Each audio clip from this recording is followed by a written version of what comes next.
ఇద్దరు students మిగిలిపోయారు sir, వాళ్ళ doubts clarify చేసుకోవడానికి. నెక్స్ట్ మీ డౌట్ అడిగాను. గుడ్ మార్నింగ్ సార్, నా పేరు సురేష్, నేను ఎంబీఏ చేస్తున్నాను.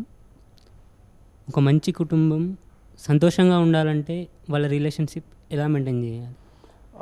కుటుంబం మధ్య అందరి మధ్య రిలేషన్ సఖ్యతగా ఉండాలని అందరి పాత్ర ఉంటుంది. ప్రతి వాళ్ళు వాళ్ళతో వాళ్ళు తృప్తిగా ఉండగలిగితే ఆటోమేటిక్గా వాళ్ళ మనసు వరకే తృప్తి ఉంటుంది. అలా కాకుండా కుటుంబ వ్యవస్థకు వచ్చాం కాబట్టి పక్క వాళ్ళని కూడా కొంత పరిగణలోకి తీసుకోవాలి. ఇందాక చెప్పినట్టు ఇట్స్ ఏ టైమ్ రిలేషన్. ఈ కుటుంబంలో నేను ఇంతవరకు ఉన్నాను, చిన్నప్పటి నుంచి పుట్టాను, పెళ్ళయ్యే వరకు ఈ కుటుంబంలో ఉంటాను కాబట్టి ఈ వీళ్ళు ఎవరిని కష్టపెట్టకుండా నేను కొంత నా రిలేషన్ డెవలప్ చేసుకుంటే తర్వాత నేను ఇంకో రిలేషన్కి వెళ్ళిపోతాను. ఎప్పుడైతే మీరు ఇది తాత్కాలికమని అనుకున్నారో అక్కడ కొన్ని కష్టాలు కూడా మీరు అంగీకరించేటువంటి విధంగా మీ మనసు తయారవుతుంది.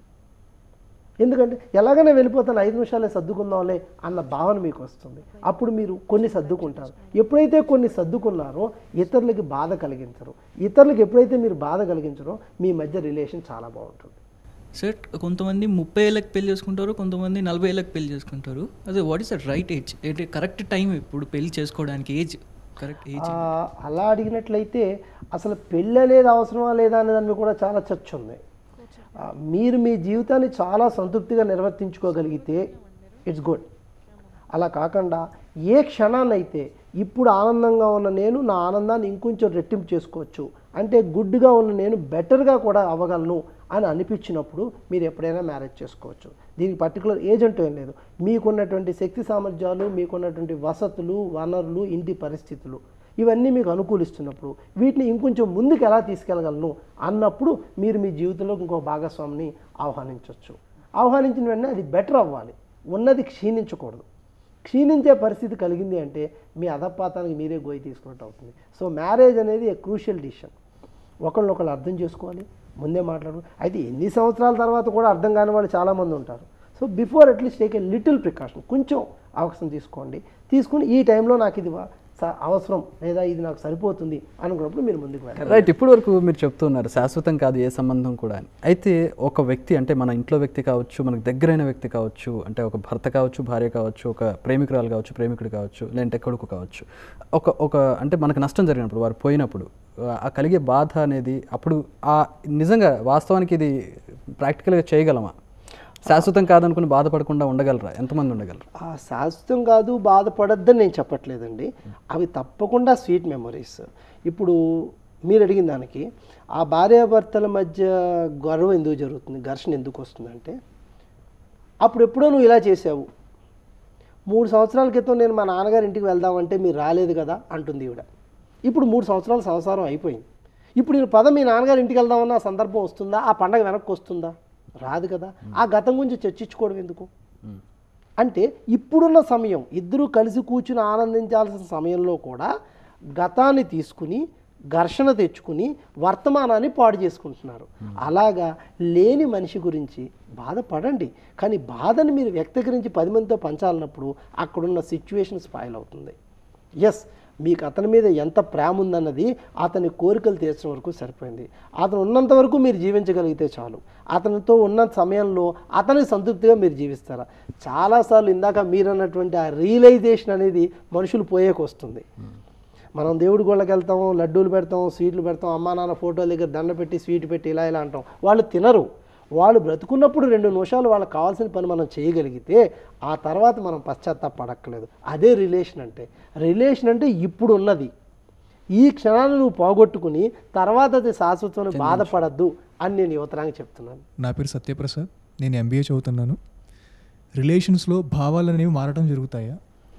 డెఫినెట్లీ మారుతాయండి. ఎందుకంటే ప్రతి సందర్భానికి ప్రతి భావానికి మీరు అనుకున్న కోణం ఒకటి ఉంటుంది, మీ ఎదుర్కొన్న అనుకున్న వాళ్ళ కోణం ఒకటి ఉంటుంది, మూడో కోణం మీ ఇద్దరికీ తెలియని నిజం ఒకటి ఉంటుంది. మీరు అనుకున్న ప్రతి కోణంలోనూ మీకు అది సమంజసం అనిపించవచ్చు, మీ ఎదుటి వ్యక్తికి కూడా అతనిది సమంజసం అనిపించవచ్చు. ఈ రెండూ కాకుండా అసలు నిజం వేరే ఉండొచ్చు. అందువల్ల రిలేషన్స్ బాగుండాలంటే వీలున్నంత వరకు నేను రైటా నువ్వు రైటా అనడం మానేసి అసలు నిజం ఏదో శోధించండి. అసలు నిజం గురించి మీరు ఎప్పుడైతే రిలేషన్లో మాట్లాడారో మీ రిలేషన్స్ బాగుంటాయి. సరసంగా సమస్యలు లేని వాళ్ళు అంటే ఎవరు ఉండరు. సో రిలేషన్లో సమస్యలు ఎప్పుడు వస్తాయి అంటే మనం మనదే కరెక్ట్ అనుకున్నప్పుడు వస్తాయి. ఎప్పుడైతే కాసింత అహం వీడి ఎదుటి వాళ్ళ మాట మనం వినడం నేర్చుకున్నామో, మనం మనిషి గౌరవిస్తున్నామా రిలేషన్ గౌరవిస్తామా అని మనం ప్రశ్నించుకున్నప్పుడు మనము రిలేషన్కి గౌరవం ఇస్తే మనిషి ఏమన్నా మనం పట్టించుకోం. అలా కాకుండా మనం అనబడే ఒక మనిషికి గౌరవం ఇచ్చుకోవడం ప్రారంభించిన రోజుని ఆ రిలేషన్ చెడిపోతుంది. చాలా బంధాలు తెగిపోవడానికి కారణం మనలో ఉన్నటువంటి అహం అంటే మనమే అనుకోవడం, ఎదుటి మనిషి లేడు అనుకోవడం. మరి రిలేషన్ అనేది కావాలి అంటే ఎదుటి మనిషి కావాలి. ఒక ఆట ఆడాలంటే ఇద్దరు ఉండాలి. ఎదుటి మనిషి ఉంటేనే మీ ఆటకి విలువ వస్తుంది. మీలో మీరు ఆడుకుంటే నెగ్గినా ఓడినా మీకు రిజల్ట్ చెప్పేవాళ్ళు ఎవరు ఉండరు. సో మానవ సంబంధాల్లో ఎదుటి మనిషితో సంబంధం కావాలంటే ఓడిపోవడం కూడా నేర్చుకోవాలి. ఇక్కడ ఏం జరుగుతుందంటే యువతరానికి ముఖ్యంగా పిల్లల్ని పెంచేటప్పుడు మనం చాలాసార్లు నెగ్గాలి అని నేర్పుతాం. నెగ్గడం కాదు, ఆట ఆడడం నేర్పండి. ఎందుకంటే ఒక దుర్మార్గుడికి ఒక మహాత్ముడికి చెస్ కాంపిటీషన్ పెట్టేమనుకోండి, ఎవరు నెగ్గుతారు? చాలామంది మహాత్ముడు అంటారు, నెగిటివ్ ఆలోచన ఉన్నవాడు దుర్మార్గుడు అంటారు. నో, వీళ్ళిద్దరూ కాదు, ఆట వచ్చినవాడు నెగ్గుతాడు. ఆట నేర్పుదాం, యువతరాన్ని ఆట ఆడిద్దాం. అప్పుడు ఆటోమేటిక్గా యువతరం ముందుకెళ్తుంది. ఓడిపోయామా నెగ్గామా అన్నది కేవలం తాత్కాలికం. ఆ రిలేషన్లో మన మాట కోల్పోయామా మాట ఉన్నామా అన్నది తాత్కాలికం. మనిషి మనకి శాస్త్రం.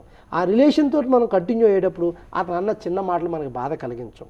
ఇది భార్యాభర్తల మధ్య కానీ తల్లిదండ్రులు పిల్లల మధ్య కానీ చిన్న మాటలతోటి మనకు అహం రావు. అప్పుడు ఆ బంధం బాగుంటుంది. ఆ కొద్ది కాలమైనా సంతృప్తిగా ఉంటుంది. చివరిగా ఈ రిలేషన్స్ గురించి, మానవ సంబంధాల గురించి మీరు చెప్పిన కాన్సెప్ట్లో ఫ్యూ వర్డ్స్ సక్సెస్ మంత్ర వ్యూయర్స్ కోసం. డెఫినెట్లీ మనందరం సంఘజీవులుగా వచ్చాం, కలిసి ఉండాలి. అందరు తృప్తికి అందరూ ఆనందంగా ఉండగా మనం జీవించాలి. ఈ క్షణాన మీ ముందున్న గౌరవించాల్సిన వ్యక్తుల్ని తప్పకుండా గౌరవించండి. కాసింత కష్టం బాధ మీకు కలిగిన ముఖ్యంగా తల్లిదండ్రుల్ని తిరిగి రారు. వాళ్ళ లోటు మీరు ఎప్పటికీ తీర్చుకోలేరు. సో వాళ్ళని గౌరవించండి, వాళ్ళకు అనుగుణంగా యువతరం జీవించండి. ఎప్పుడైతే అలా జీవించారో ఆటోమేటిక్గా మీ పిల్లలు కూడా మీకు అనుగుణంగా జీవిస్తారు. There is a good saying, ఇంగ్లీష్లో కూడా మంచి కోట్ ఉంది. By the time I realise my father is right, I have a son saying that I'm at wrong. అంచేత మీ చేయి దాటిపోయాక మీరు బాధపడడం కంటే ఇప్పుడున్న తల్లిదండ్రులు గౌరవించండి, టీచర్లను గౌరవించండి, సంఘాన్ని గౌరవించండి, మంచి పనులు చేయండి. అవే మీకు శాశ్వత బంధాలు.